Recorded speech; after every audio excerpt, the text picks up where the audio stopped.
North Korea has conducted at least 6 underground nuclear weapons tests, almost all of which have taken place at its Punggyeri site in the northeast. A lot has been said about the geological effects of the tests, specifically, on how they're dangerously weakening the landscape. However, comparatively little has been written about the detrimental effects on human health. The dangers of radioactive fallout and contamination are well known, but any concrete information in this case is difficult to verify. All that reporters have to rely on are the testimonies of defectors, and newly published accounts in the Chosun paint a grim picture of a nuclear wasteland around the test site.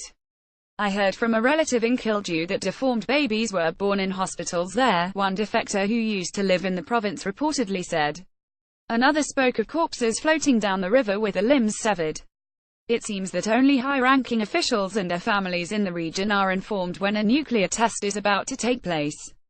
Despite the fact that plenty of locals are forced to dig out the nuclear test tunnels themselves, one of which collapsed in on itself recently, killing hundreds, they aren't warned when a detonation is about to occur. The ecosystem in the region isn't faring much better. If you plant trees in the mountains there, 80% of them die, another defector claimed. You can blame it on poor planting, but the number of trees that die is higher than in other mountains. Other species of plants and fungi appear to be disappearing without a trace. Drinking water is also being heavily contaminated.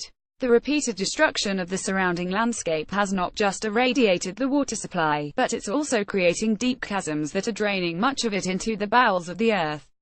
I spoke on the phone with family members I left behind there and they told me that all of the underground wells dried up after the 6th nuclear test, one defector explained. It's also been reported that those seeking medical help in the nation's capital are being forbidden ever since the most recent nuclear test took place. Those that seek to spread the news of the effects of the tests attempt to take soil and plant samples outside of the province, but they're often caught and sent to prison camps.